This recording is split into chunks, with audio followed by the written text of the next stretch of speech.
um,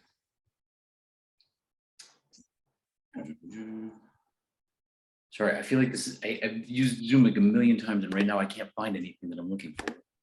Oh, okay, great. All right, we're all good. Okay, so hi everyone, this is Max. I'm here with the European Time Zone Meetup group, and today we are going to read two related poems. The first being the poem Homework by Allen Ginsberg, and the second being a response of sorts to the poem Homework by Allen Ginsberg called On Reading Allen Ginsberg's Homework by Andrea Carter Brown, which was published in 2022, fall of 2022. So about 40 some years after the Ginsberg poem. So we're going to start with the Ginsberg poem, and then we will move on to Carter Brown. I'm going to read the poem, and then we'll get into the discussion. So this is Homework by Allen Ginsberg. Homage, Kenneth Coe. If I were doing my laundry, I'd wash my dirty Iran. I'd throw in my United States and pour on the ivory soap, scrub up Africa, put all the birds and elephants back in the jungle. I'd wash the Amazon River and clean the oily Caribbean Gulf of Mexico, rub that smog off the North Pole, wipe up all the pipelines in Alaska, rub-a-dub-dub for Rocky Flats and Los Alamos, flush that sparkly cesium out of Love Canal, rinse down the acid rain over the Parthenon and Sphinx, drain sludge out of the Mediterranean basin and make it azure again. Put some bluing back into the sky over the Rhine, bleach the little clouds so snow return white as snow, cleanse the Hudson, Thames, and Neckar, drain the suds out of Lake Erie. Then I'd throw Big Asia in one giant load and wash out the blood and Agent Orange. Dump the whole mess of Russia and China in the ringer, squeeze out the tattletale gray of US Central American police state, and put the planet in the dryer and let it sit 20 minutes or an eon till it came out clean. It's dated Boulder, April 26th, 1980, that being Boulder, Colorado, for those who are not familiar with American geography. Okay, so there's a lot happening in this poem, a lot that feels very relevant to the present because of the names of the various nations and nation states here that are again or have never left the headlines perhaps, and also the subject of the ecology, which is really big here. He's talking a lot about smog and pollution. Just as a side note, I found this was my first time reading this out loud, and I found it kind of hard to read out loud. I don't know if anybody read this out loud in preparation for today. You did, Stanley? Did you find it? And Jenny as well. Did you find it hard to read out loud? I found it really interesting to read out loud that we're still having the same headlines, literally. I think that some of the words he uses, like cesium and I mean, it doesn't like flow. I don't know. Jenny, what was your experience reading this out loud? I tried reading it, putting the stresses in different places, because it seemed to me to be a poem that's very dependent on the sound that it makes. I also listened to all the recordings on YouTube, and there was only one person who, like you, got the whole poem right. Everybody else changed the grammar. Oh, they changed the grammar how? Yes, so where there are bits that aren't normal grammar, like so snow return white as snow, they would change that. And a lot of people put ands in.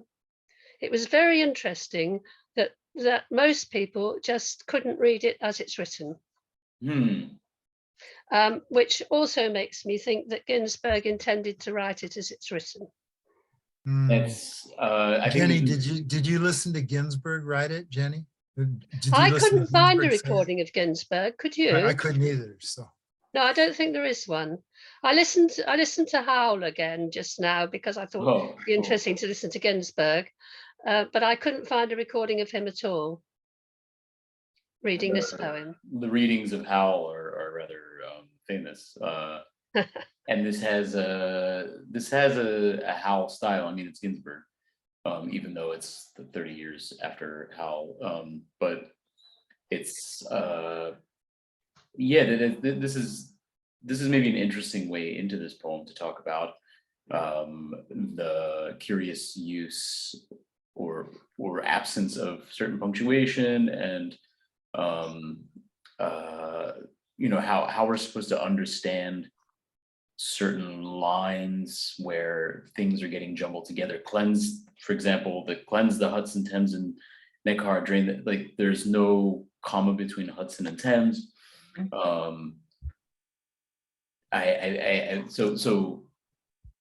I mean, does anybody have any thoughts on what's happening here with the language, like what Ginsberg is trying to do?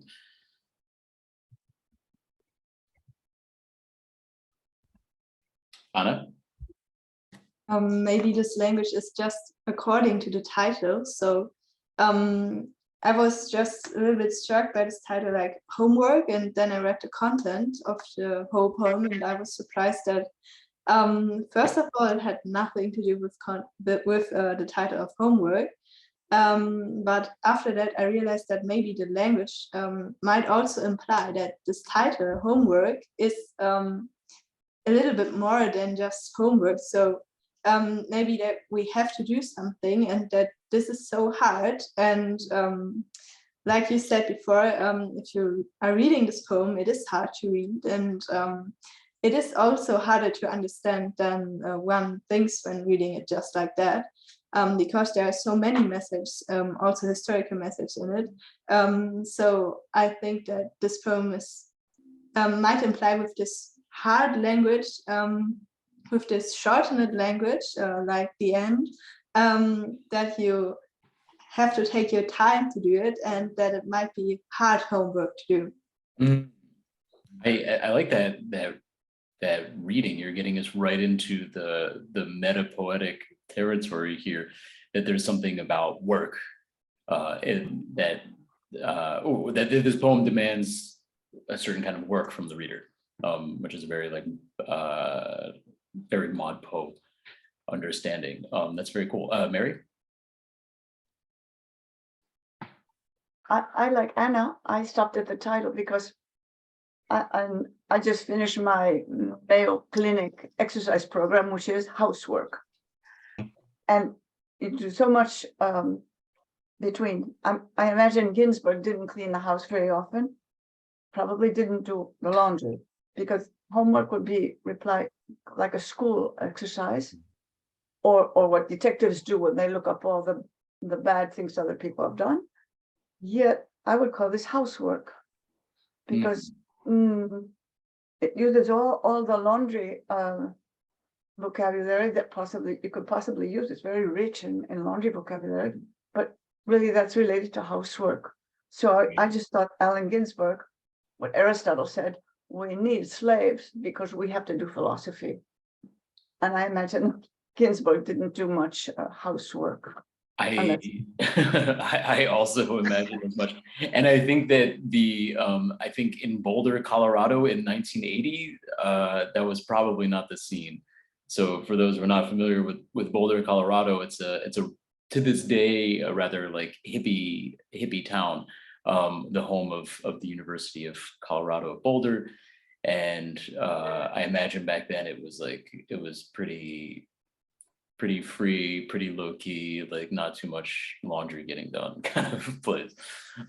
So that's a really good observation, right? That there's a kind of, yeah, Ginsberg's form of housework is or homework as he calls it here is different. It's poetic, right? And this kind of gets us back into another sort of like very classic ModPo interpretation. Go ahead, Mark. Yes, I was also wondering about the title, because the content is, of course, housework and not homework. But on the other hand, doesn't Ginsberg teach us a lesson and we have to do the homework, cleaning the world? And he tells us how to do that. Right. I think that's, I'm glad that this got us right. This question about how to read the poem is getting us right to the interpretation of the title, where we now have three different understandings of what this homework could be. We have Anna who's saying that reading it is the work. We have Mary who's suggesting something that like the writing it is the work. And now Mark, you're suggesting that the work is actually something external to the poem, and it has to do with something like saving the planet, or perhaps our home, right? Any other interpretations of this title, homework? Yeah, Vijaya. Yeah, I was just thinking that, when you think about governments use the word home, like you have the homeland security, and then you have the home, in certain governments, you have the home ministry.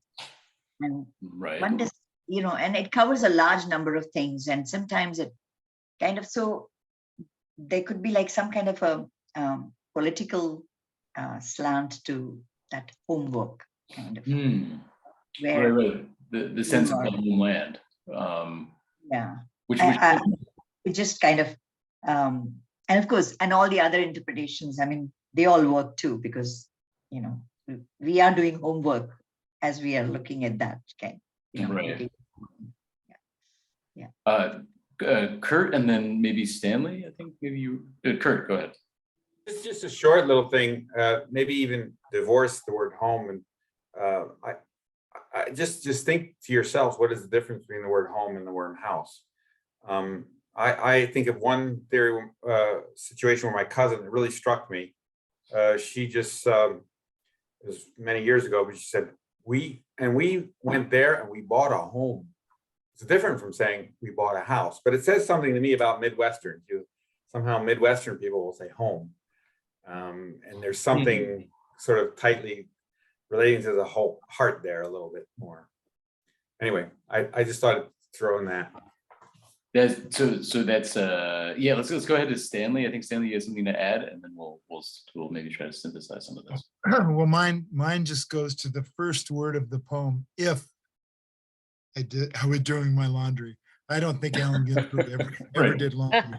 So I think we start with that if, but this whole thing about home and house, and that's really, really good. And I think it'll be maybe explained when we get into the next poem. Stanley, it's not only the if that's so striking, also the were, the special type of conditional that we have. If I were doing the laundry, not doing my laundry. That's yeah. I mean, this is also not only the if of Mary's interpretation of Ginsberg maybe here. Jenny? I just want to not skip straight into the poem, because I didn't know anything about Kenneth, who I think is pronounced Cook. Is that right? Yeah. I didn't know anything about him at all, so I didn't know why it was a homage to him. But then I did a bit of delving about, and I discovered that he's known, a New York poet, known really for being humorous. And so I'm guessing that the way that he's chosen to write this poem, which is a kind of humorous way of writing about a very serious subject, would relate in that way to Cook. But I also discovered that Cook had set out to write a poem about the Vietnam War, and it turned out to be The Pleasure of Peace. So he never wrote about the war at all. He wrote about the pleasure of peace. And so there's this sense that the way that this poem is structured, the way he tackles it, does relate in those kind of ways to Kenneth Cook. And it are worth thinking about when we look at the poem itself. Anna, do you have something to add? Yeah, when I heard Vietnam War, I had a look at the text, and there was this Agent Orange, like really at the end. And America is known for using this poison against the fighters in the Vietnam. So I guess that this point is maybe also relation that would be according to Jenny's argument.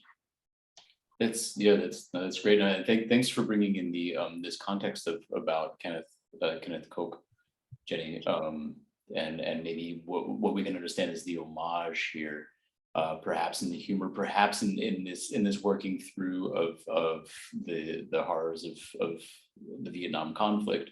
There's a lot, which as you pointed out, Anna, is something that's happening directly in the poem.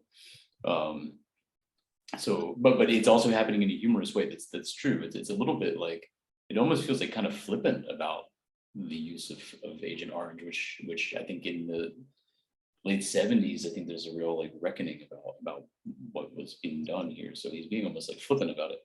This is our homework, isn't it? Yeah. No, that's exactly true. Right. That's and that kind of. Oh, so now you're even offering, if I may extrapolate, like well, I'm saying that to write the poem in this way forces us to do homework. Right.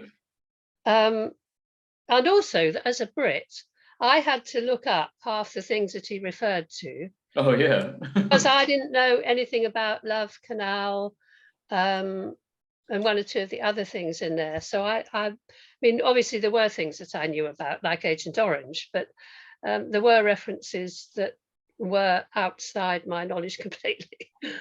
Mm-hmm. So here I just pulled out my dictionary because I didn't really know the word homage. And it means acknowledgement of superiority,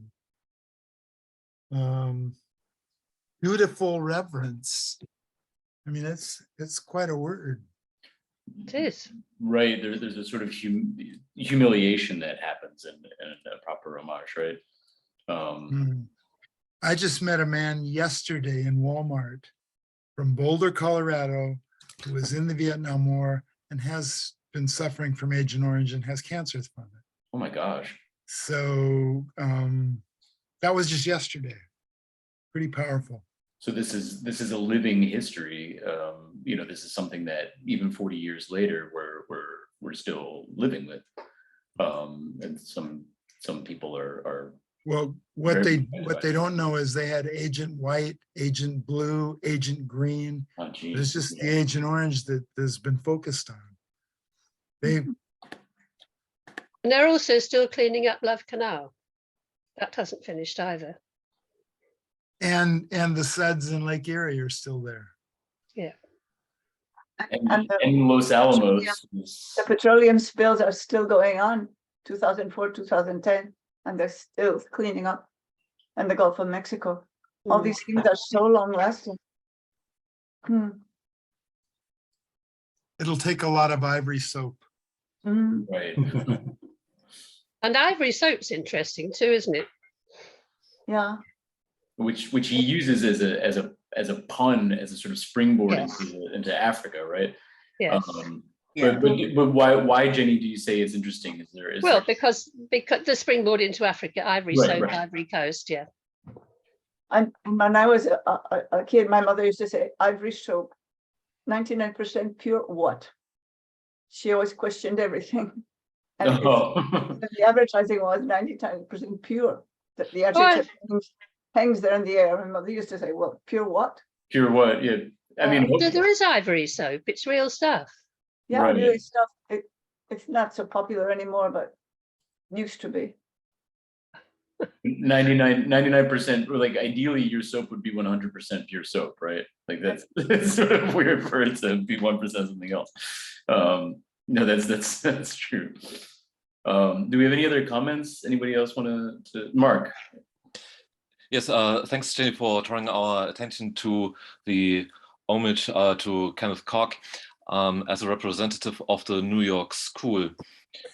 And I think the poem is written in the tradition of the New York school. You have this, I do this, I do that, this anti-narrative that the school is quite famous for. Max, you asked us about the punctuation. For example, in line in this line, cleans the Hudson, Thames, and Neckar. Now the ands, the sign for and, that's not really new in Ginsberg. He uses that in all his poems, Right. and you also have that in William Blake, who is certainly a model, an example for Allen Ginsberg, but no separations between Hudson, Thames, and Neckar. I think it is because there's no need to have a separation for these three rivers because the situation is the same. But we were talking about the Hudson, an industrial river that flows down New York, or the Thames, and even in Germany, the Neckar, it's also an industrial river. But what is strange is that he has these many substitutes. When we do our laundries, we wash clothes, and it sounds like this N+1 technique that comes up later in ModPo. Are these substitutes for something else, or is he making fun here, or does he really have a point when he points out dirty Iran, the United States with their environmental problems, the Amazon River, and what have you? I want to start unpacking the if I were part, but Yunia, did you have something to add? Just quickly, I really liked your explanation for this, Mark, with the like the missing comma, because I actually thought it was like a specific river, like Hudson Thames, like someone called the river like just two names, and I googled it, and I think that's actually the name of an actor, someone. So I was really confused for a second, because someone is called Hudson Thames, but he was born later, so I don't think this is about him. Wait, there's somebody named Hudson Thames? There's a person called Hudson Thames. I mean, yeah, I guess there's people called everything. So. Interestingly, we're all doing our homework. I like, yeah, especially who was it that read or listened to every audio they could find of this poem? Jenny. Okay. And Max, you had the feeling that this is the first time you read it out loud, and it really was different for you, you know? I found it difficult, actually. Again, it was more of this theme of work. Before we continue the conversation, there's somebody who I'm going to admit into the room. I just wanted to use a logical break here. CJ Prince, who will turn on her camera momentarily. But somebody earlier, I wanted to loop back to something somebody had said. I can't remember who. Yet another interpretation of the home and homework being this possible self-reflect, like reflection on the home, or the kinds of work you have to do in your country or something, right? Like with this kind of reckoning that's happening. Hello, CJ. Can you hear us? I can hear you. I can see you. And everyone is awake. I don't know how you manage that. Well, it's the middle of the afternoon for most of us in Europe. So, well, thank you for accepting me. Of course. We're in the middle of discussing the poem Homework by Allen Ginsberg, which I've just posted in the chat. If you want to consult it real quickly. Reading it here. So we're going to continue our conversation, and I'm sure you'll get the gist, and you can jump in when you feel ready. So I want to talk about the conditional on which the entire poem is predicated. If I were right, and I think Mark, you called our attention to this very conditional construction. If I were doing my laundry, then I'd wash my dirty around, right? So the whole poem flows from this: if I were doing my laundry, if I were doing this, which is such an interesting. It's a very it's a kind of subjunctive conditional mood In German, it's the Konjunktiv 2, as I've been learning, which is very like a it's very hypothetical. It's something that you're like, yeah, I mean, if term A obtains, then term B, which is a very it's an interesting move. And I wonder if folks want to unpack this a little bit, and if anybody has any thoughts on why he's writing, if I were doing my laundry, Unia.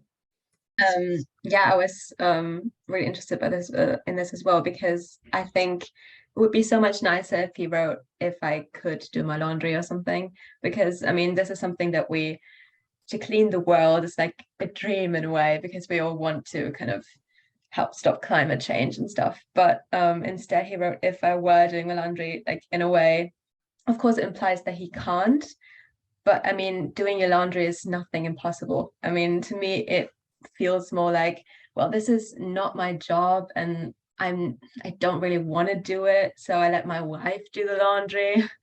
Yeah, so that's for me like the implications of the sentence. I wonder the way you stress it when you read it out loud. If I were doing my laundry, or if I were doing my laundry, I don't know which of it he is supposed to do. It's too bad there's no recording of him reading it. That Jeroen, that's fantastic. Jenny, did you have something to add? Only that I hadn't thought of this at all before you started this discussion. It makes me feel as if I were doing my laundry, the only laundry worth doing would be to do this. That's a good interpretation. I'm wondering what the stress would be then if we were to, how we would speak that out loud to make that implication. If I were doing, I don't know. I think Jeroen, that was a very provocative question you posed. What is the stressing and how does it change your understanding? If I were doing my laundry, so as opposed to the domestic partner that Unia imagined, if I were doing my laundry, right, which is different, like meaning like I'm doing something else. But if I were doing my laundry, you know, there's like all these different ways, the different implications. Mary, do you have a thought here? I was thinking he stops with my, for example, if I, like Jeroen said, I'd wash my dirty Iran, my, and my United States, and then the my disappears. Yeah. He's taking it very seriously as though it were under his control. My dirty Iran, Right. United States. Very curious the use of my. Mark? The whole poem changes after this. I agree completely that it is one conditional sentence. It starts with if, and then you have I'd throw, I'd wash. But then he changes everything just to, what is that? Are these imperatives? Or is that the second bit of the verb form? It could be I'd rub, I'd rinse, I'd put, but he changes that into imperatives. So another form that he could have written is, he could have a period after Mexico, and then he could give us an instruction how to clean the world. Which he is of comes course a back bit to strange, because the function of literature is not to give solutions. Usually the poet just indicates there's a problem and others have to solve that problem. Maybe that's the reason why he starts, if I were doing my laundry. No, I'm not doing my laundry. I'm just pointing out where problems in the world are and others have to solve it. Anna? And added to that, maybe also that he thinks that there's a problem, but maybe he does not only say, well, he does not say it is not my job to do it, but he says it is the job of all of us to do this. So maybe he just indicates at the very beginning of it all, it is not my job. I can't change anything because I am the only one. And after that, maybe if everyone does it, he will do it too. But one person won't change anything in this whole story. Christy, I think I saw your hand a moment ago. Oh, Christy, you're muted. Yeah. No, it was. I'm kind of fascinated by his capitalization of laundry, which is not something that we that we usually do in English. That's true. And that, yeah. So I think that just really struck me as when we were talking about the stresses and all the various places that the stress might sit, and it's kind of, yeah. I mean, it's I think you'd need to go back to like sort of Middle English for that to become a common behavior. And he does it. He capitalizes these verb forms later, which are the ones that Mark was calling our attention to. The rub-a-dub-dub, rocky flats, flush out the love canal, drain sludge out of the Mediterranean, and then he kind of drops it again. Oh, that's a poetic diction. You always have that in poetry, that you start each line with a capital letter.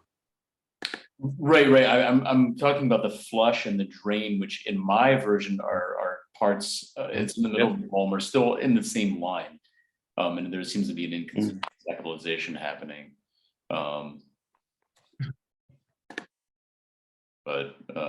Yeah, Stanley, and then whoops, am I muted? And anyway, no, I want to go back to, I think it was what Mark just said about art. Well, somebody quoted us in our last gathering and they said, art is the diagnosis and not the medicine. I can't remember who said it. I think it was Yunya that said it.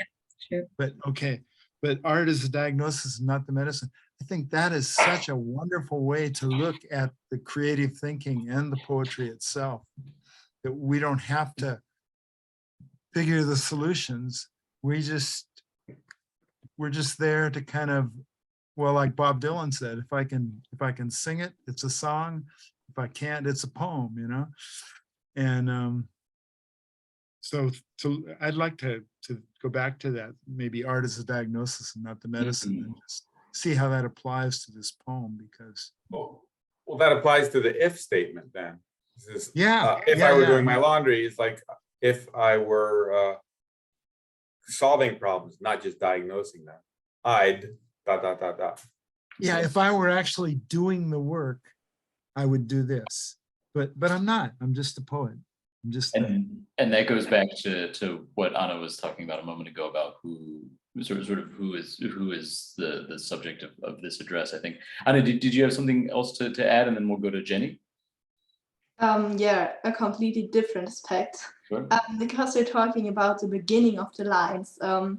I was just struck by that there are, well, kind of anaphors at the beginning, and after the P, there aren't anaphors. And maybe I'm overinterpreting, but if you take the I, the R, and the P and change their order a little bit, then the abbreviation would be RIP, so rest in peace.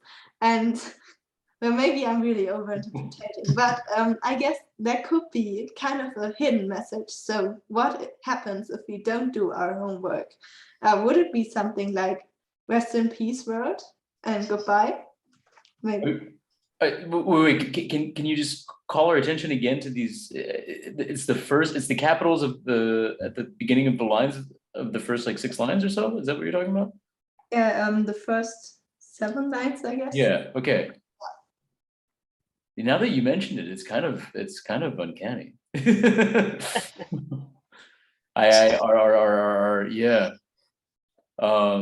I mean, there's no such thing as overinterpreting. So, Jenny, do you have something to? I would just go back to what Stanley said, and then go to the last line in the poem. Put the planet in the dryer and let it sit 20 minutes or an eon. And I think that also is a diagnosis. That's not a solution. Right. That's again, Mary. What surprised me, the fact that he uses a dryer, because that's really not an ecological system. When he's in Boulder, he has the sun. And so I was surprised that he would put it in a dryer, because it should hang it in the sun actually, and let it dry, come out clean. Because President Obama once said, the sun is the best disinfectant, and he was speaking metaphorically, to let everything be clear, and so then politics wouldn't be so obscure. But when he said the dryer, I felt, well, he's still not ecologically attuned. Well, I do not think that he has environmental ideas in mind when he is giving us this instruction how to clean things. It's simply that he uses this instruction to indicate that we have to do something. As I said before, I think that the poem is structured in two parts. The first one with if, I'd, and then you have something like this instruction manual that reminded me of who was the one? Ashbury? John Ashbury, right. It's like Ashbury's manual. Right, and I think that's yeah, I think that kind of works with these sort of long line poems, especially where the the address or the this kind of imperative form starts to creep up. I mean, I like what you pointed out, Mary. An anaphora would be enough. Sorry. I mean, if you think of Walt Whitman, he has these many anaphoras. So why not I'd rub, I'd rinse, I'd put, I'd cleanse. Right. That would also be possible. And I think this is starting to triangulate us to like the central puzzle of this poem, which is who. So this kind of goes to this question about diagnosis, right? I mean, what is Ginsberg imagine he's doing for the ecology by writing this poem? Is he creating a kind of instruction manual for readers to follow, or is he just kind of diagnosing a problem? Or is does he imagine that there's some sort of ecological intervention here? I mean, as you're saying, Mary, the use of the dryer, and we can even extend this to the use of the ivory soap, right? That there's a very like human centered idea of cleaning the planet as though you were doing your laundry, right? As though it were just this very personal chore that you had to do, and that it wasn't actually like a very complex process of tackling systems and dependencies that are built into our very notion of modern civilization at this point. So it's kind of hard to get a grasp on what I think this is the puzzle of the poem. Like what does Ginsberg think needs to be done, right? Like he's saying like, I would do this, I would do that, right? In this New York School way, as you're saying, Mark, and then also perhaps also saying like, yeah, you should go ahead and rub this clean or scrub this, blah, blah, blah. But I mean, does he actually really think that's going to change anything? Like, or is that actually a way to do it? Or is he just diagnosing the problem? Anna, it seems like you have something to say, and then Kurt. Yeah, well, maybe he's just pointing out a problem. So overall, it is an instruction. Yes, he says that there is homework to do, but first of all, he's just pointing it out. He doesn't say you have to do this. He just says, I would do this and that, and then I would rub this and that. Maybe you could also interpret it as an imperative. I don't remember who said that before, but it stuck in my mind that maybe all those puzzles is like a complex problem he's pointing out. So the fact that you can interpret this poem in many ways, he's just doing a puzzle work and says, all those puzzles are important for our final solution. So the problem is more complex than you might think. I guess that, yeah. Kurt and then Jeroen. Yeah, so maybe it's from a different angle. I first read this poem, I didn't like it at the beginning. And the reason is this, because often you have a metaphor and you sort of want to build on it. And he just sort of goes with washing all the way through. And I feel like it's an exercise of how many words can you find that that equal washing, and he comes up with all of them. It's like you're going through a thesaurus. And then I thought something interesting is that we do like many words. We do like to have many words for something similar because they each have their own nuance. But I felt cheated somehow, and I thought that, you know, it's interesting how there's a word and what's going on in your mind. And I felt like it was almost as like I had to look back and say, did he use the wash all the way through? In my mind, I took all those to be the same word. So I didn't feel that richness of multiple vocabularies. And but that said, that doesn't mean I dislike the poem. I think it's actually interesting in that point of view. It's like wash, wash, wash, wash, wash, wash, wash. Most poems somehow develop, and somehow he just stays on the wash. That's an interesting take. Jeroen. First, to react to Kurt, my first idea also was it's kind of a not a very interesting list poem, like all these wash things. But what I really wanted to say was, now we're much more talking about if we're doing my laundry, that when you go to the last line and you get to put the planet in a dryer is rather hot and we would all die. So maybe I don't think we would survive if the planet was in a dryer. So maybe it's better that it's a metaphor. Oh, I think the final line simply says that everything is ready. You've done the washing the laundry, and now you can see what you've done. That everything is clean. Yeah, but because you put clean things into the dryer. No, but yeah, that also, but it feels like clean is somehow sterile, right? It's not. There's nothing living anymore. That's okay. That's a really good point, and that fits with the presence of the soap and the machines, right? This idea of cleaning as sterilization, which is very different from, I think, what we mean by cleaning up the planet, which is actually to restore it to a natural state that is not sanitary, right? Like, in fact, it's quite the opposite.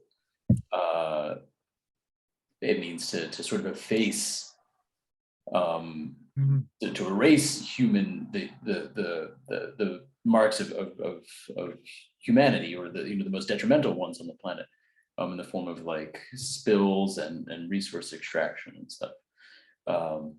Yeah, Junia.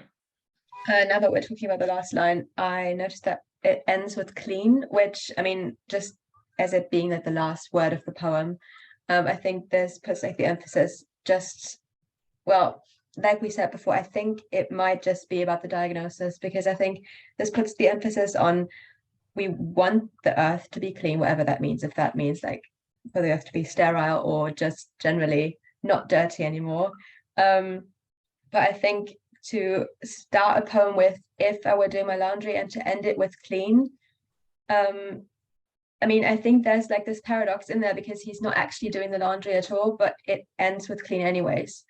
And I think the only way of that working is probably that it is just a diagnosis in the end. What about dumping the whole mess of Russia and China in the ringer?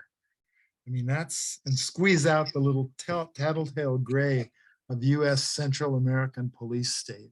I mean, if anybody has read The Ugly American, that is like rephrasing the whole thing, right there.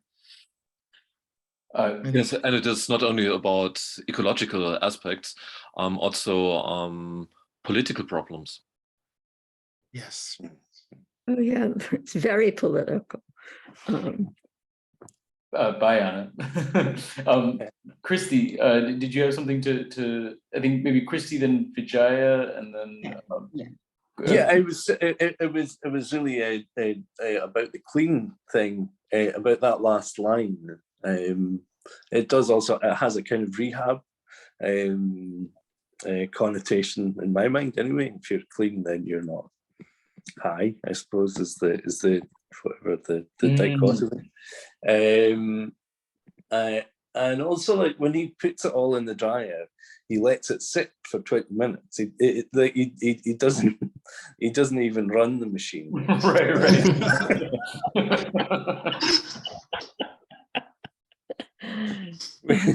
Which is maybe a mark of his laundry skills, but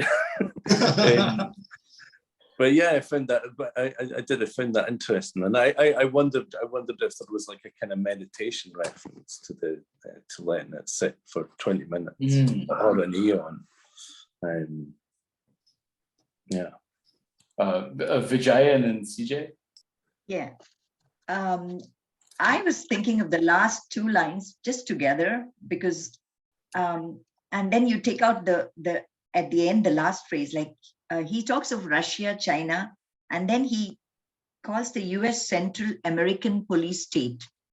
It's almost like, you know, that America is like mirroring the states against which it always kind of, you know, he calls them out as monsters, as like these two, and slowly America itself is becoming like that, you know, that kind of implication, like a police state kind of, you know, you almost become like your enemies, so-called enemies. It's like a reflection. I mean, I read that as that. And then that last phrase, come out clean. I don't know, for me, it's like more, maybe he's asking everybody to be more transparent, to come clean. That's I like that interpretation a lot. The idea of coming clean, right, of owning up, confessing, being honest. CJ, did you have something to say? That it's just filled with irony all the way down, and usually if you say if, then you say then, and he doesn't do that. Certainly does feel like a list poem. The particular products mentioned are, again, irony, and the places, and there's something here. It's better to be, you have to be clean to be godly. I can't, it's too early for me to get the quote. So I think this probably has many, and it was written in 1980. So the ecological movement wasn't too far along. And do we go literal with it, or follow a metaphor all the way through it? And maybe it's not the same metaphor. When the unusual words are capitalized, that feels Dickinsonian. Yeah. The rest of it to me feels Whitmanian. In its long lines and its sort of broad address, right, to humanity in a way, right? To say we need to do our homework and get clean, closer to godliness. Jenny? Going back a bit about what the poem's written for, it feels to me like almost like something he's meditating on for himself and then ends up publishing, like sorting out for himself what's going on, and sorting out which verbs he wants to use there, what needs to be scrubbed, what needs to be bleached, what needs to be washed out. It's kind of, I mean, I don't know, because the only poetry I've written has tended to be if I need to write something for myself. And little bits have been published, but basically I start out by writing it for myself. I don't start out by saying, well, this is a big important problem, I need to write a poem about it. Right. For a proper poet, that might not be true, but just the way this poem is makes me feel he might have used it as a personal exploration, which then became a public poem. Mm. So he's doing, which I kind of fits with some of the meditative aspects. And I mean, we know that Ginsberg was into meditation, and this was these were practices that he followed at this point in his life. So he's in a sort of self-reflective I didn't know that. Thank you. mind. Oh yeah. This is why he's like, I mean, he goes in various Western states, states in the United States that are in the west of the country, to kind of hook up with different communities, like Buddhist communities, that he's into. So he is into sort of like, he does have this kind of self-reflective project happening at some point in his life. And this might be reflective of that. I think maybe we can just take a few final remarks on this poem before we shift gears to the response or to the update. Max, I think CJ's hand was up, but because she's so dark, we don't see it very easily. Thanks for noticing, Jenny. CJ, also my glasses are dirty. CJ, did you have something to add? No, I'm good with it. Okay. I think, we could do so much more with it, but I'm good. Okay. I'll try to be more cognizant of your hand raising. If anybody else have any like final thoughts on this poem? I mean, we've started to dive into some of the problems about it, which is good. Whether just like what kind of ecological poem this can be, given the way it's written, given where the ecological movement is historically, as you were pointing out, CJ. This is 1980, so it's true. This is before global warming and climate change are actually major ideas in the ecological movement. And the big concern is at this point is mostly around pollution and the sort of the desecration of the environment. And we're not yet thinking in terms of the environment as a system that humanity is actually like throwing completely out of whack. So perhaps that actually starts to, this is a little bit of like historical background. Perhaps that starts to speak a little bit to what strikes us perhaps is a little bit of an imperfect cleansing metaphor, where the ecological movement at this point is really thinking about cleaning things up. Like, can we get the oil out of the water? Can we get the smog out of the air? Can we clean the tar up off the beach? These kinds of things. And now, those are obviously still important issues today, but now we're also thinking a lot more about what it means for the climate to actually be affected by humanity, and what that does, and whether that's something that can be stopped or changed or corrected. And we know that it's not exactly like a cleaning thing. It's not quite the same. May I make one more? Yeah, CJ, go ahead. Ivory soap. There was a little book you could get in the 60s, 70s, 80s that told you what product was supported by the big corporations that, that many South African apartheid. And Ivory soap had so much political commentary going on in that time frame. So I think that this may be packed with many subterranean indications. And that's the question of corporate activity is a really good segue into our next poem, which is all about that in a way. I think we should check out the Andrea Carter Brown poem. I need like a 3-minute break to clean my glasses and get a glass of water. So I will be right back. Talk amongst yourselves if you feel so inspired. But give me like 2 minutes and I'll be right back. Stanley, thank you for connecting me to here. Oh, yes. Good morning, CJ. I was looking all over to find the link and you were the only address I had. Well, I appreciate it. And I know it's still early in Bellingham. Yeah. But Are as we on Washington- are we on the same time frame? No, I'm an hour in front of you. It's just 7. Is 7 o'clock here? Yeah, it's 8 o'clock here. Oh, 8 o'clock in Deming. oh, okay. And all these other people like Jenny and Unia, they're ready for their dinner and to go to bed, you know. Almost. Going back to bed. And to go out in the sun and do some gardening in my case. Oh, wow. And where are you, Jenny? Southern England.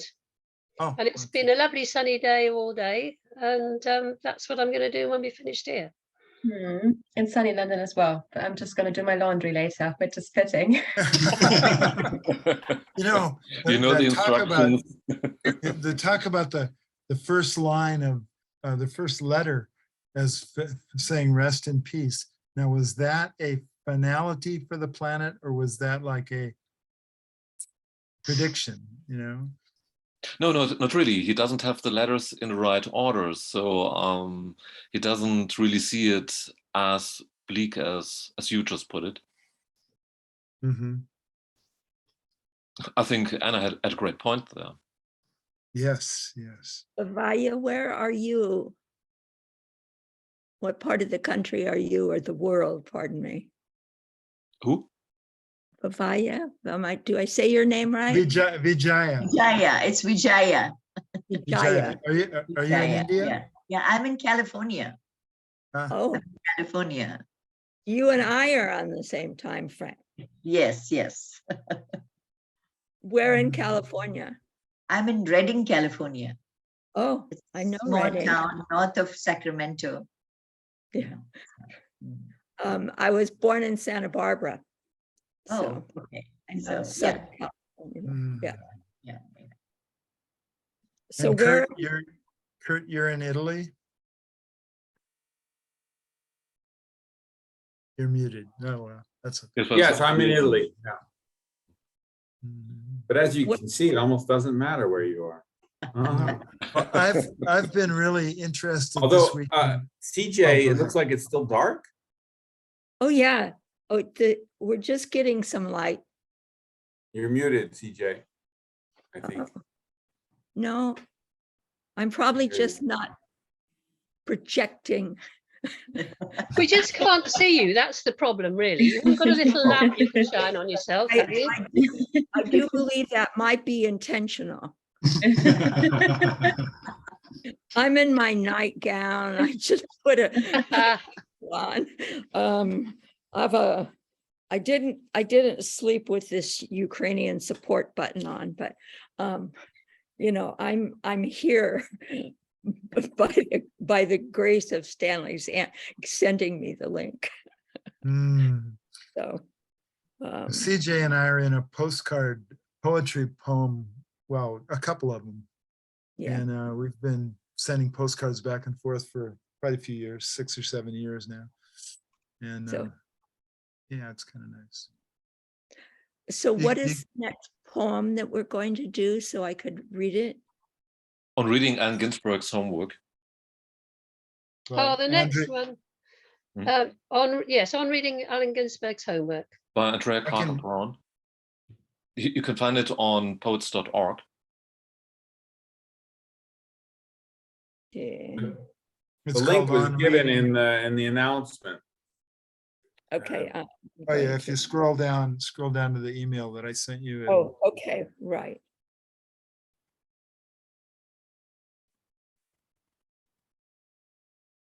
Would any one of you say that in homework by Allen Ginsberg, these substitutes dirty iron, United States. Is that a form of N+1 technique? You know that there are some poets, later poets, that use dictionaries, looked up words, and then they replaced these words by the word that is in the dictionary one entry below. Would you say it's something like that? I don't think Mhm. so, I don't but I think so. might be wrong. What is an N+1 operation, Mark, here?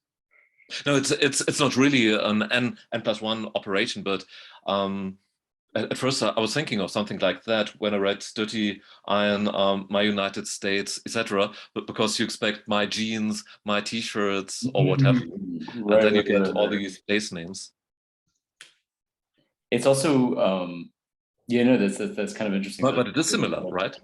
He's doing a sort of laundry list. Hmm. I guess maybe that's where that term comes from. He's doing some kind of list about doing his laundry and then it's replacing it with these different problems, right? Rather than like his socks or his shirts or whatever. Should we get into the Andrea Carter Brown poem, which I can also post in the chat for those who need it handily. Yeah, this is on reading Allen Ginsberg's Homework by Andrea Carter Brown. I'm going to go ahead and read it, and then we'll talk about it and see how it responds to or develops or counters or reimagines the central themes of the poem we just read. So this is on reading Allen Ginsberg's Homework by Andrea Carter Brown after an article in the New York Times. It was in the financial section on page 3 below the fold. A huge multinational conglomerate is praised for an, quote, innovative marketing program that washes dirty clothes and linens for free after a disaster. This time it's the tornado that tore through Joplin, but loads of hope began after Katrina. When I think how hard and costly it was to wash everything we didn't throw away after 9/11, my eyes well up. To begin with, no water or electricity. It would be months before new machines arrived to replace those contaminated by dust. Everything in closets, dressers, chests had to be hauled to a distant laundry. The sheer number of quarters it took, the fear that no matter how many wash, rinse, and spin cycles, our clothes would never be clean enough to put against skin. Allergic to perfumes as I became after 9/11, I wanted to breathe in the tide of cleanliness. To be one of the lucky, leaving our filthy belongings with strangers to remove what they can of disaster and return them to us, clean, neatly folded, wrapped in paper, bagged, and tied with a ribbon. Wow, okay. This is a really different poem in many aspects. So I think it's going to be interesting to try to grapple with its relation to the original Ginsberg poem, other than this theme of laundry. Does anybody have any like initial thoughts or reactions that they want to get out there? Mary? Can I first ask a question? There are some phrases in italics.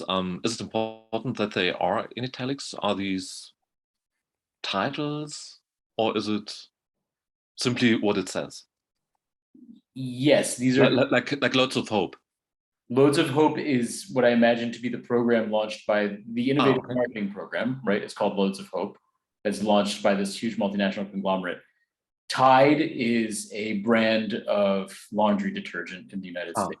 Okay. And so she's punning on it here. I want to breathe in the tide of cleanliness. And if anybody remembers the Tide Pod controversy from 3 or 4 years ago, it's that brand Tide. So she's sort of, that's her version of the Ivory soap, I think. It's a sort of name brand of a soap, of a detergent. And yeah, I understood Loads of Hope to be the Innovative Marketing Program. Mary? Actually, in my neighborhood, like 5 minutes away, there is this park of what they call a disinfection. And this was an industrial zone with plenty of coal from Manchester that used to heat up the textile machinery. And they actually had a laundry or a washing center for all the clothes that people couldn't wash at home. This is the beginning of the 20th century, the end of the 19th, but it went quite up almost to 1950. And you take your laundry from your home or your dirty clothes from full of soot and things, and you took them to this disinfecting laundry, which exists now, and you can visit it as a tourist. It no longer functions because people have washing machines. I was very curious because it actually exists right here in this town, this kind of thing. So that's interesting. Yeah, I mean, she's talking about that. So what you're describing is a sort of old setup, right? And so Andrea Carter Brown is talking about this something new, current after 11. But it's just curious because all the industrial waste and soot, and plus people got tuberculosis a lot. They had this disinfecting system for the town, and I thought it reminded me of this loads of hope and washing up. That's so interesting. I mean, to think of this, you know, these laundries that are set up, these disinfecting laundries that are set up at the time of coal-fired industrial production to offset what are the obviously like terrible effects of this way of doing production. And to think of that in the sort of 9/11, the post 9/11 context, which is not at all about, she's not talking about like coal-fired factories, right? She's talking about the dust from ground zero, and I'm not really sure where I'm going with this, but just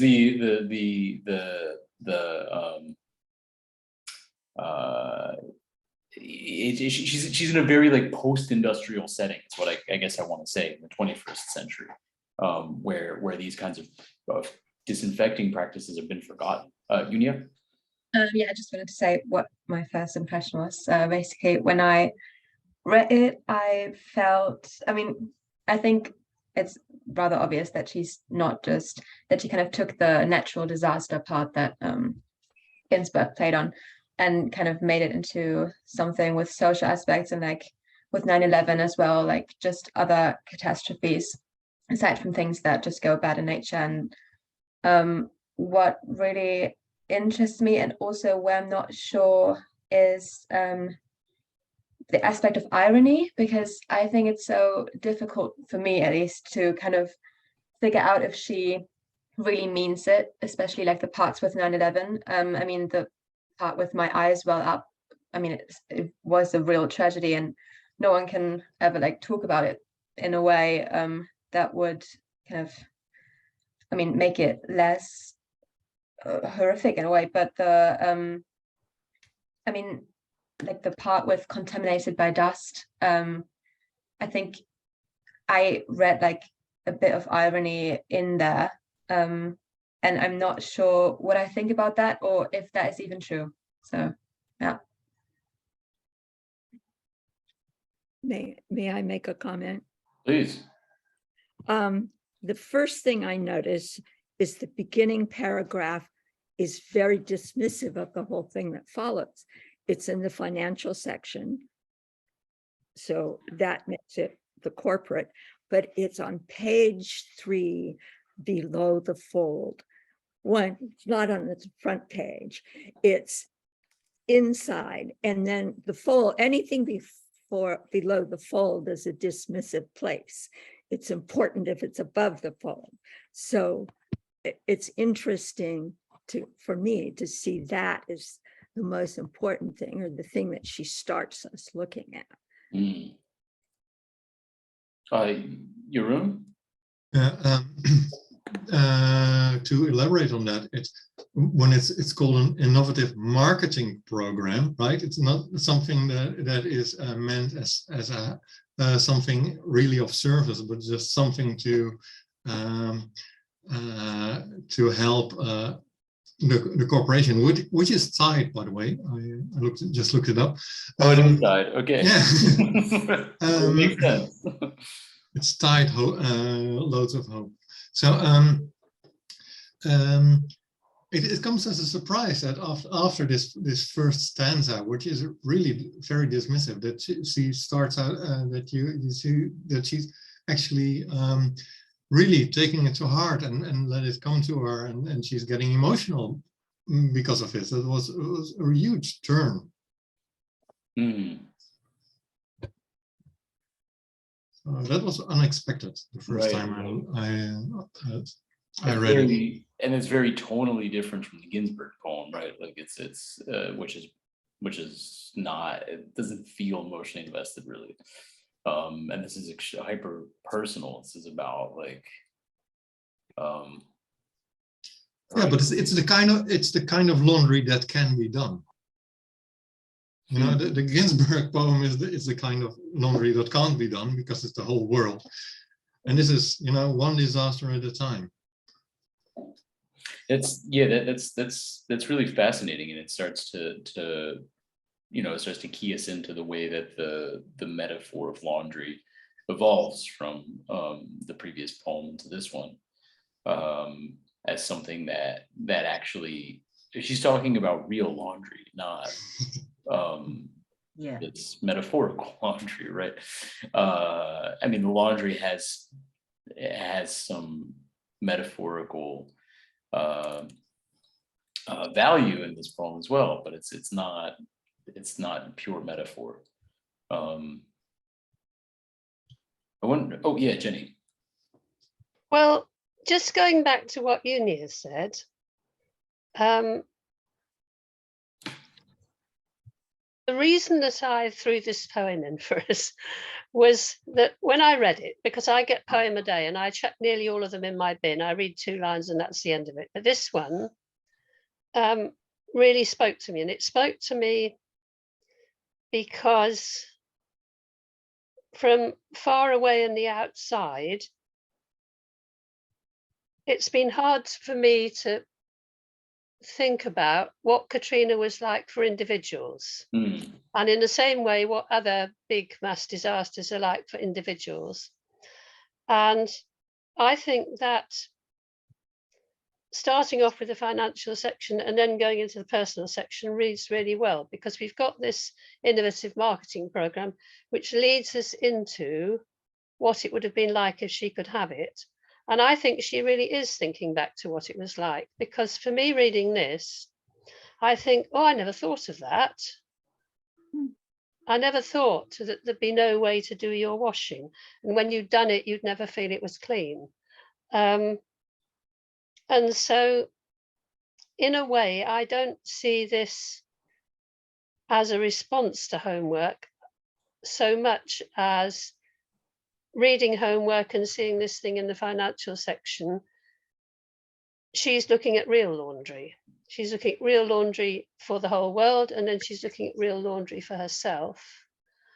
And she's looking at it in a very different poetical form. Right. I think these 3-line things are called tercets, so I'm not very good at the Yes, they are. kind of a thing. And she hasn't taken Ginsberg's kind of humorous stance. There's this very deep sense of loss to me in this poem.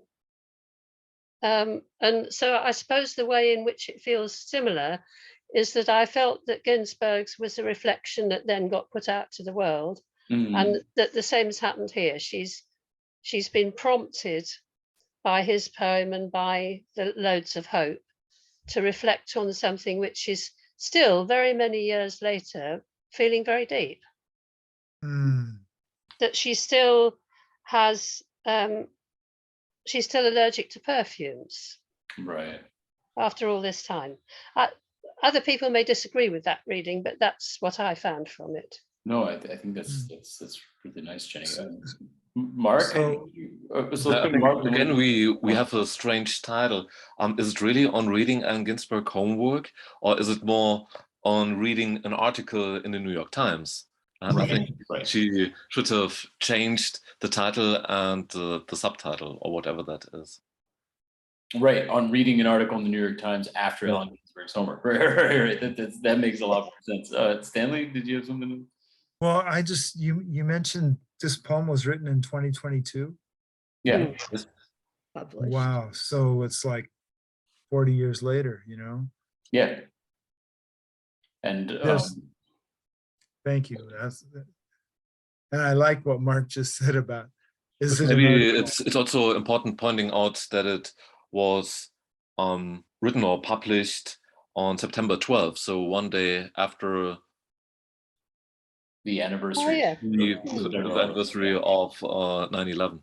It's definitely on the So quite close and in the mood, yes. So it was just published last month. Yeah. Wow. Where did you find this, Max? Jenny suggested it. Jenny found it in the Jenny. It came out on Poem a Day, and if you subscribe to Poem a Day, a lot of poetry drops into your inbox. Most of it you're not very interested in, but every now and again something comes up that's interesting, and this interested me. It's so easy to ditch the ones I don't want. I keep it for the ones I do want. Well, I'm glad that you plucked this one out. Vijaya, did you have something to say? Yeah, I seem to have a very different take on the whole poem. First of all, I find it full of irony that she's talking of Katrina and that conglomerate making laundry. I mean, if you don't have a home, how would laundry matter? I mean, eventually, kind of. And I don't know, and I see something about, I don't know, that perfume took me to the Shakespearean, Macbeth's queen, where she says all the perfumes of Arabia, cannot clean her hands of the blood. So I don't know, I think she's implying that that this mess can't be really washed unless it's like, I mean, how can you, I mean, this is like laundry folded and cleaned and tied up in a ribbon. That's what big corporations do, right? I mean, you just kind of wrap it in a package and give it to you, but then the reality is different. I don't know. I read it as a very ironical poem. I think I tend to agree with that and with the detection of the irony here. I mean, I think it's both, right? I think it's quite profound and personal the way we've been saying, but there's also like it's not like it was in the newspaper and I read about this very kind company like that's doing this really life-changing thing. It's everything is like steeped in like very qualified language. A huge multinational conglomerate is praised for an innovative marketing program, which is in scare quotes. And you kind of get the sense that she's extremely skeptical of it. She's both skeptical, but in some ways she really does seem to mean this at the end. Like, it would have been so great to have had this, and yet she's also seems to be recognizing that there's something like there's still something really suspect, right, about other people cleaning your clothes so they can package them back up, and that's how like you're supposed to that's supposed to help you through this situation or something.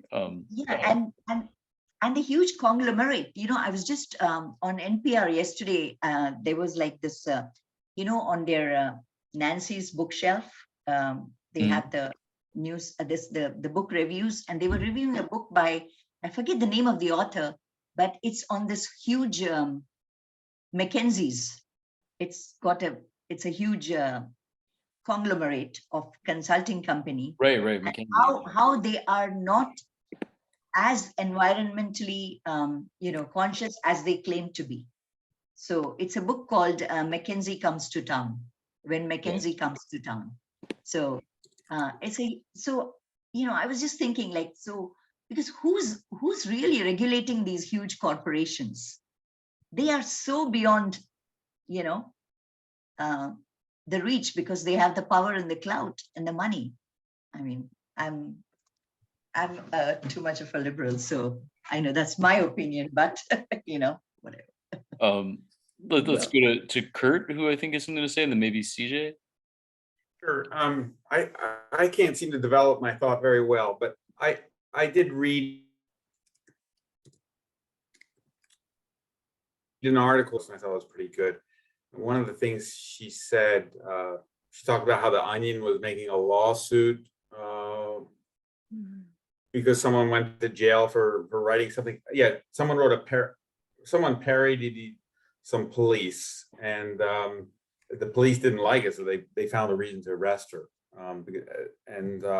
So she was supporting her. So I think one of the interesting things is that she hides the irony and parody a little bit, so that we don't necessarily know that that's what she's doing. But it's a little bit like saying, "Oh, you want it clean? Okay, I'll make it clean for you. There you go. You want it clean? That's what clean is. It's too clean."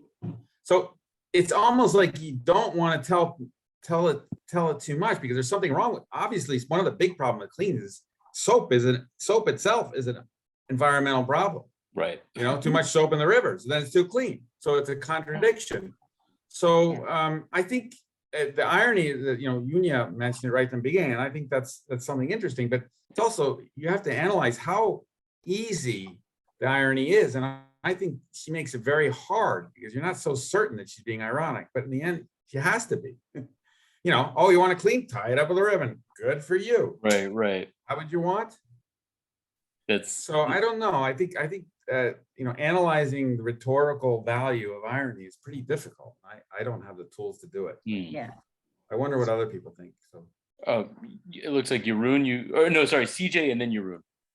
Thank you. Clean it, fold it up, wrap it in paper.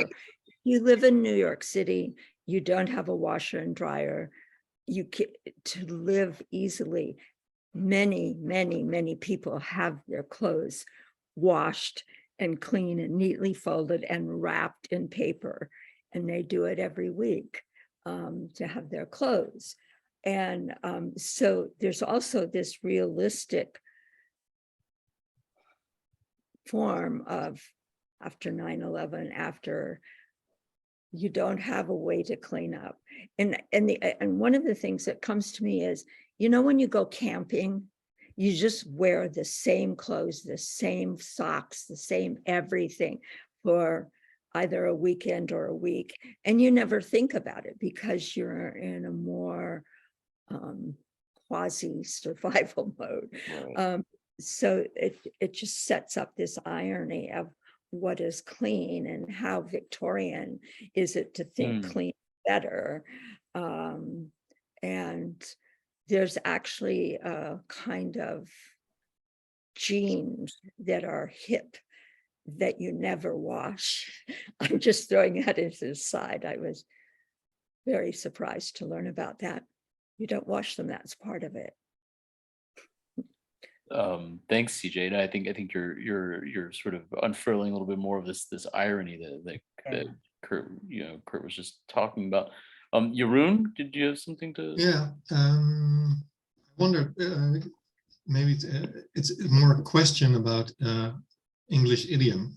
My native language is Dutch, and in Dutch you can say tied with a ribbon, doe er een strik omheen, which means that you are owned by a corporation. Right? So I thought about that with the irony, you know, when you have this innovative marketing program, does it end with you're owned by the company or not? In Dutch, that would be the normal conclusion, with tied with a ribbon on the end. I don't know if that's the same way in English. Not exactly, unless any of the other native English speakers have a different. I've heard of this before. I don't know of that, but I think that there's something about the tide. I think Joachim is into something that's almost like a little bit off-putting, I think, as we were saying, maybe even menacing about the tied with the ribbon here at the end, right? That she says, you know, how great it would be to have all of these things removed of, you know, removed of disaster, or with the disaster removed, and then packaged and tied with a ribbon, right? Like there's something about the detail of the ribbon that feels like so unnecessary and almost like superfluous to the point of being really unsettling. Unia? Yeah, I agree. I also kind of took the filthy belongings in like the second to last stanza as more of a metaphor for like maybe the past or ideologies or maybe anything that happened in the past or any like catastrophes, maybe like 9/11, that maybe the cleaning equals an erasing in a way that you wouldn't want to have looking at historical events, because you need to successfully process them in a way. And I felt like she kind of like had a statement on what people like on the people that just try to erase everything that happened in the past and move on without talking about it. And this would be a kind of Yeah. metaphorical sanitation again, like what we encountered in Yeah. the Ginsberg poem, that there's a cleaning that feels like sanitizing, like it's and it feels like we're removing something unpleasant. CJ? Yes, just when you read that, I saw tied up above, italicized, telling the cleaning.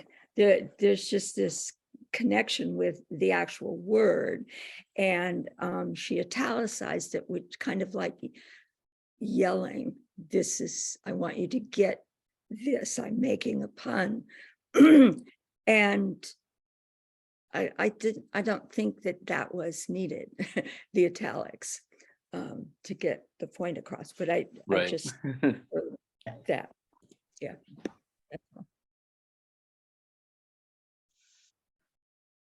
So is this, oh, Michael, yeah, go ahead. I was just gonna say, I thought tied was putting it there at the end was in a way connecting it in some form to Ginsberg's poem, in the sense that the types of disasters that she's talking about are natural disasters, and that they have their own problems associated with them, which are very similar, perhaps, or maybe not, but to what Ginsberg's talking about, which are more from different governments, countries, that kind of thing, and making it in that sense, tying them together.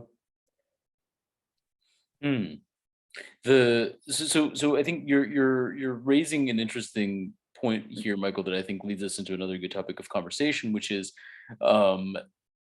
what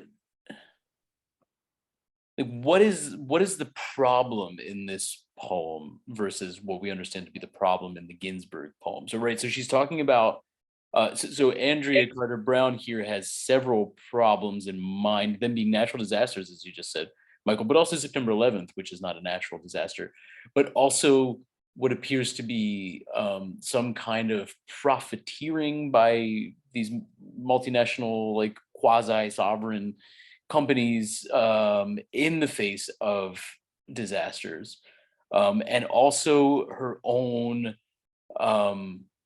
a recognition of her own desire almost for what the Tide Company would offer her in the Loads of Hope program, and how, you know, in some ways that would have been a nice thing to have had after September 11th, but also kind of a messed up thing because it wouldn't really, I mean, what help would it have created? So I think there's so many different layers of problem in this poem versus the Ginsberg poem, where the problems, yeah, as you were just saying, it seems to be the things that like governments are doing or failing to do, right?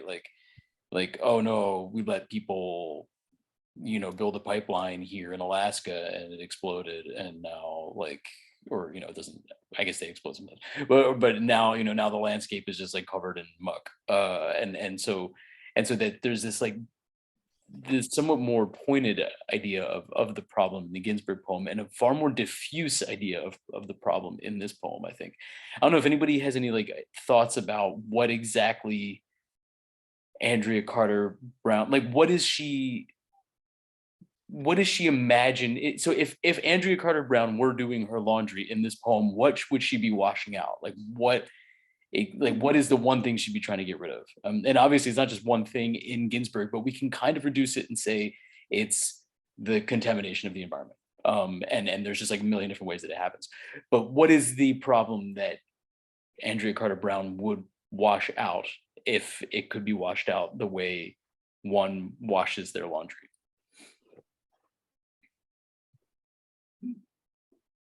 Jeroen? Well, she has a complete book called September 12th. It looks like she's really kind of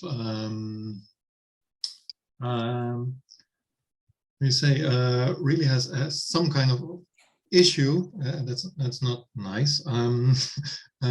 Trauma. She's kind of traumatized by the 9/11 attacks, and she really wants this way of getting clean again and get rid of the trauma. I think. So the problem is the lingering trauma of being presumably in Manhattan on September 11th, 2001. Yeah, and she wrote about people that she knew that died and everything. So right, it really is something for her. Ciao, Christy. Thanks for tuning in. Thank you. Any other thoughts on what so if this poem is diagnosing a problem, to use again another construction we've been using, or another heuristic, Kurt? I just wanted to suggest maybe this is just eternally pessimistic. Says we want to clean, but in cleaning we can't clean. It's over. And maybe that even goes back to the original Allen Ginsberg. If I were doing my laundry, so well, I ain't going to do my laundry. Right. Maybe it's just downright pessimistic. I mean, we have to engage in pessimism sometimes. It's obviously not a very socially acceptable attitude, but I think you have to engage in it once in a while, at least to understand what optimism is. I mean, I totally see that, and I think I probably generally share that impression of this poem because of this, how diffuse the problems seem to be, as I was saying a moment ago. Just like there seems to be so many wrong things. So there's this, there's this ongoing trauma that people are living with of September 11th, but there's also like there don't seem to be any good solutions, which is also a problem. Right? Like in some ways, yeah, we can't really wash the trauma out, the history of what happened. But if we could, would that be good either? It doesn't seem like it. Jeroen? Yeah, maybe that's why the line of allergic to perfumes now is in there as some kind of statement about not getting you're not able to make everything clean and whole and beautiful again. Right, and you can just keep on dumping detergent on your clothes, which are full of dust, and you know, maybe you'll wash it out, but you'll also develop an allergy to the amount of perfume, right? Or like artificial whatever is you're using to clean. Michael, and then CJ, were you putting your hand up or no? Michael, go ahead. I was just going to say about the pessimism is I was thinking when I was reading the poem about the idiom airing out your dirty laundry, and about maybe that it's just, that's the thing of writing, you know, that she's going through. And in that way, to go way back to what Jenny was saying before about the personal nature of this poem and why it hits it in a different way to the Ginsberg one, is that it's doing that process of writing, even though maybe there isn't much hope because there's these new problems that didn't exist back when Ginsberg wrote the original. But it's the same thing as you're saying now, Max, about dumping. It's like, here's some more problems, you know, that are still unresolved, but we're going to write about them anyway. And in that sense, it ties into the ending of the poem. She's done her process of writing the poem, and it's all okay now.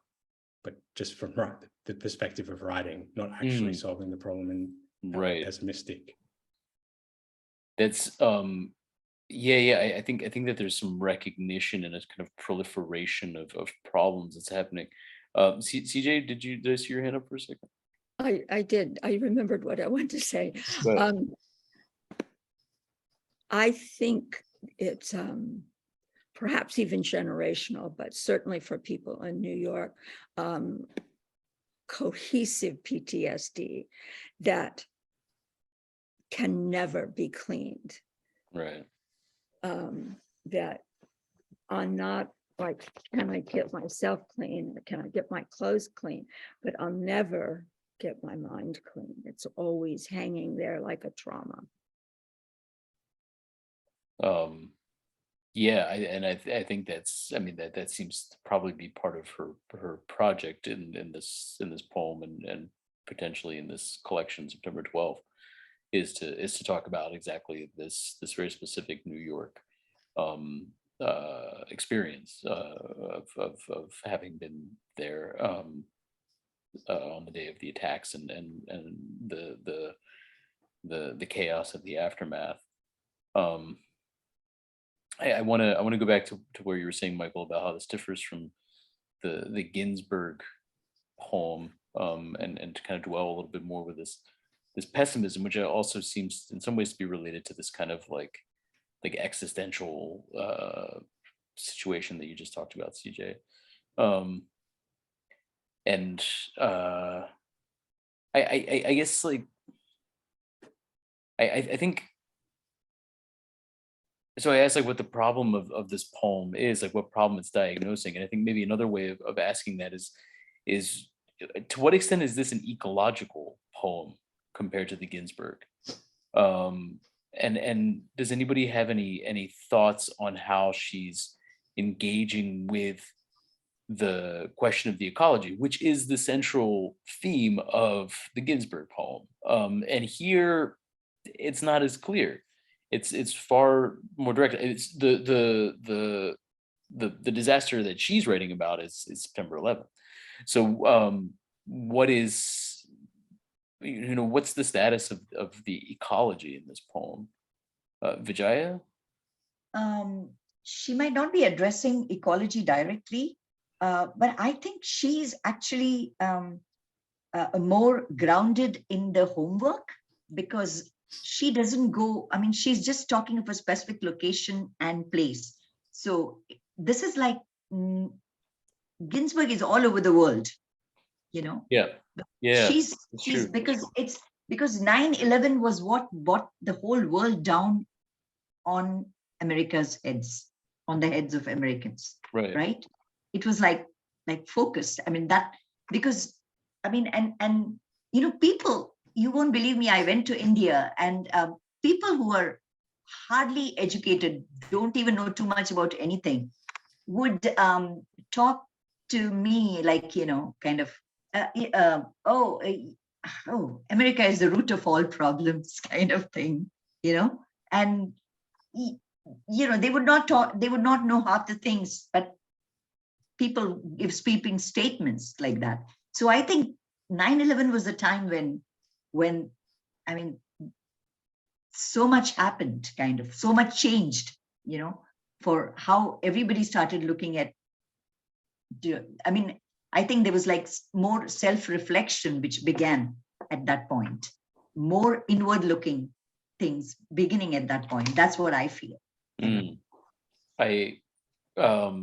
So if we're to extrapolate almost like an ecological reading of that, there's something along the lines of the Americans coming to reckon with the position of the United States in affecting the world. So Yes, other yes, people in other countries, yes, or also just like the globe, like as yeah, yeah. the environment, like the Yeah. entire world. What does and there's so much like statistics about this, right? About the consumption of Yeah. energy and fuel Yeah. and who the major contributors to emissions are, and it's it's the United States, and it's other it tends to be other major Western countries. Yeah, and I like her particular use of the word conglomerate. It's like, I mean, she's just not, she's talking about a very huge corporation which is stretched all over the world, kind of a huge corporation, right? Yeah, conglomerate So- is an interesting word, isn't it? Yeah, that's an interesting word that Yeah. she doesn't use corporation, she uses conglomerate. So it's like, I don't know. I feel that she is kind of addressing, but she's making it more kind of inward looking, kind of like Mhm. in that sense. Jeroen and then Kurt, and then we'll start to wrap this up. I was reading the Ginsberg poem more as a political poem than an ecological poem, actually. Okay. Because it starts out with what was it? Dirty Iran. Yeah, right. So that was the way I read the whole poem, more like the way the United States works or influences the rest of the world. And then with 9/11, the rest of the world enters the United States in a rather dramatic way. So that was my idea of the answer to Ginsberg. It's also well, go ahead, Kurt. Just a small thing. I was very struck by a load of hope that Michael sort of brought up in response to the concept of pessimism, but doesn't it sound like, isn't it sort of a rhyme with load of shit? I mean, because you sort of hear it, because you don't usually see a load of something. Yeah, you Except- don't see load of hope. Yeah, right, too. So it's almost like it's like the irony is inherent in that. It's the only two things you use load of for, and here they invented this load of hope. Yeah, it feels cheap. It feels artificial. Which, yeah, I mean, that's a good point, and it starts to call into question how innovative this marketing campaign really is. Yeah. I mean, it might be, it's sort of innovative, like on the ground in terms of what it's doing, but perhaps it could use a little bit more reflection on the name. Jenny, did I see your hand? Or... You did. Can I just say two quick things? One of them is thank you, everybody, for making me see how much more there was in this poem than I knew there was. And secondly, the book that I mentioned on the note, Silence of Abandonment, is particularly interesting because it looks at, I can't remember, 10 or 12 hugely polluted sites across the world that we've never cleaned up, but in which nature is managing to grow in small ways. And it's so unusual to have a book about ecological disasters which shows something positive in the natural world that I think it's really worth reading. Thank you. You posted this in the chat, right? I posted it in the chat for the other poem. I've got And my what book was- reading Islands. What was the title? What was the title of the book? Islands of Abandonment, Carl Flynn. Islands. Islands of Abandonment. Oh, did I mistype? Probably. No, it's right. Oh, cool. Yeah, I'm getting it here. Cool. Yeah, no, this was. Does anybody have any like final thought here? Well, first of all, thank you, Jenny, so much for suggesting this poem. That first and foremost, thank you so much for sending this to me last month and asking for us to do this. I think this was this made for a fun session where we could talk a little bit about, well, a little bit about Ginsberg, a little bit about a poem that's like really new, yeah, it's like just a month old, and a little bit about eco poetics in a sort of like loose way. But I think that was a cool like direction for us to take here. Mark, did I see your hand a moment ago? Yes, I was wondering about the form. What is it? Is it really a poem? Does it have to be a poem? I mean, it could be a prose text. So why the line breaks? But you have these wonderful tercets that struck me, but they aren't really regular. Why didn't she have them regular? Because she is so angry about what happened at 9/11, and so she cannot really concentrate on the lines and have perfect line breaks.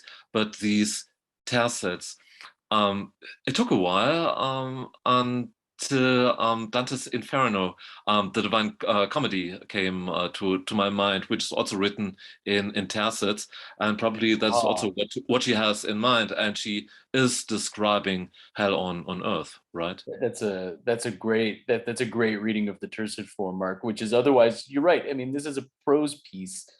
It's so we should understand the division into tercets as a gesture of some kind, and I think that this reading of it back onto the Inferno is quite inspired. I think that's perhaps what we are supposed to understand here, that this is a sort of like Dantean, a sort of homage to Dante, or rather, yeah, I think, as you said, like saying, you know, this is the Inferno, this is hell. It's this whole state of affairs. It's not just the September 11th attacks. It's not just Hurricane Katrina or the tornado that rips through Joplin, but it's also the Tide Corporation taking advantage of people's misery to offer what appears to be some sort of benevolent service, but we all understand to be just a way to boost the Tide brand. And also it's the people who are skeptical of this, nevertheless, you know, wishing that they had access to it. It's this whole systemic state of affairs that's kind of infernal. Well, thanks everyone. This was a really great session. Yeah, I agree with you, Stanley. Thanks for posting this in the chat. It's been a really good gathering. And it's always a pleasure, and again, thanks Jenny for this poem, and thanks to all of you for tuning in today on this Saturday. For some of you it's still pretty early in the morning, and for some of us it's the end of the day. Thank you, Max, for the Ginsberg, which I'd never read. Max. Oh yeah, no, my pleasure. I mean, your suggestion, Jenny, is what made me think of it. I mean, it's always, whenever a poet's writing about another poem, it's fun to put them side by side. It makes for a productive discussion. Well, thanks everyone. We're going to meet again on the 29th, I believe, of October, and I'm not sure yet what we want to read, but if anybody has any ideas or wants to send something to me in the next few weeks, please do. And we can, even if it's just like one poem, and we can put that on the schedule for the end of October. And what time, Max? It'll be at the same time, but I don't know. Myself. Sorry? I can psych myself, or just stay up all night. It'll be, wait, are you on the West Coast, CJ? Yeah. Okay. And I'm a night person. It will be the same time, but I believe that Europe reverts to standard time before the United States. So there's going to be, I can't think of what that means for you right now, but just I'll be sure to include like a Greenwich Mean Time note, and then you can look it up to see what that is for you currently on Pacific Daylight Time. That's a load of hope. You gotta wake up. I'm pretty sure I don't know if anybody knows, but I think by then either, or maybe it's that weekend. Maybe we'll still be. It's that weekend. We will still be on summertime on Saturday, October. Okay, so never mind. It'll be the same time then as no. And tomorrow is a huge full moon, so enjoy it. The moon's been wild here. It's so low in the sky. I don't know if anybody else has noticed it here on this latitude. Great. Enjoy the beer, Jeroen, and the Zappa records, and Will do. take care, everyone, and see you soon. Bye, everybody. Bye. Bye-bye.